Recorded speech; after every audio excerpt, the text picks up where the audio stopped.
नमस्कार. महासागरच्या खरीखरीमध्ये मी सुजाता आपले स्वागत करते. आपले पंतप्रधान नरेंद्र मोदी नुकतेच मालदीवला जाऊन आले.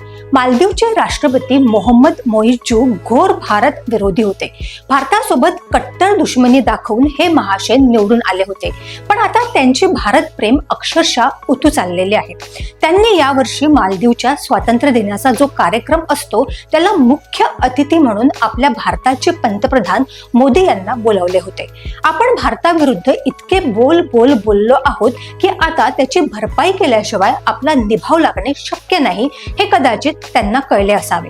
त्यामुळेच हे मोहम्मद मोइज्जू यांनी आपल्या पंतप्रधानांच्या स्वागतामध्ये स्वतःला आपल्या मंत्रिमंडळासह झोकून दिले होते. आपण म्हणजे भारताने पुरवलेले 2 हेलिकॉप्टर आणि 1 डोनियर एअरक्राफ्ट यांच्या माध्यमातून तातडीची सेवा देण्यासाठी भारतीय सेनेचे काही अधिकारी आणि सैनिक मालदीव बेटावर होते. हे सर्व सैनिक भारताने परत बोलावले. या परकीय सैनिकांना आमच्याकडे राहण्याचा कोणताही अधिकार नाही असे मौकापरस्त विधान करून त्यांनी भारताला डिवचण्याचा प्रयत्न केला होता. अर्थात हे सर्व त्यांच्या चीन प्रेमापायी घडले होते हे साऱ्या जगाला ठाऊक झालेले आहे. हे मालदीवचे राष्ट्रपती निवडून यायच्या आधी आणि निवडून आल्यानंतर चीनच्या प्रेमात आकंठ बुडालेले होते. कारण राष्ट्रपती झाल्याबरोबर त्यांचा पहिला दौरा चीनचाच होता. यापूर्वी या देशाचे सर्वोच्च नेते सर्वात प्रथम भारतात येत होते.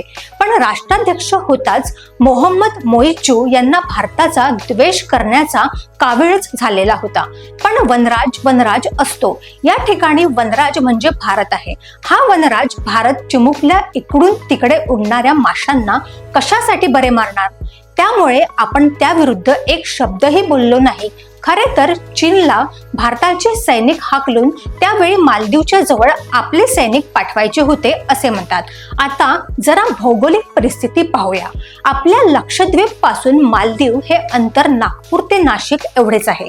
मालदीवचे सामरिक दृष्ट्या महत्त्व आपल्याला ठाऊक होते.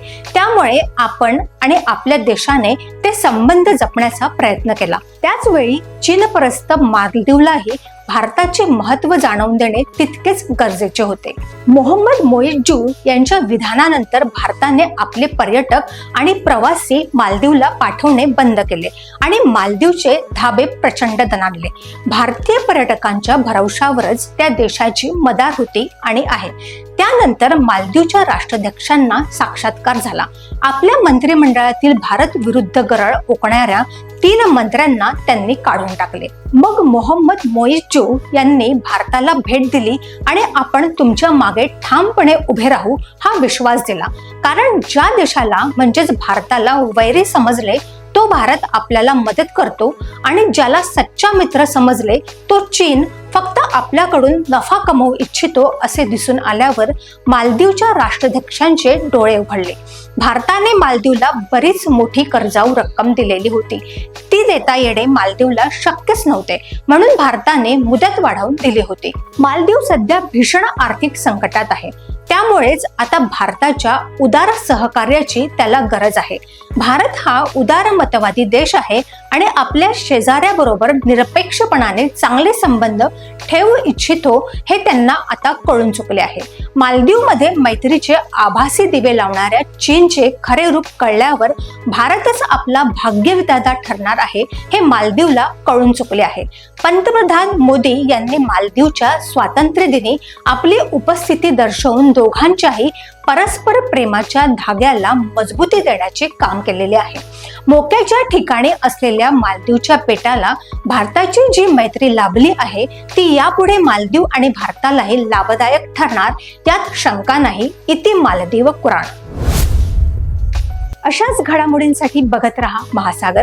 अजूनही तुम्ही आमच्या चॅनलला सबस्क्राईब केलं नसेल तर लगेच सबस्क्राईब करा, लाईक करा, शेअर करा आणि बघत रहा महासागर. नमस्कार.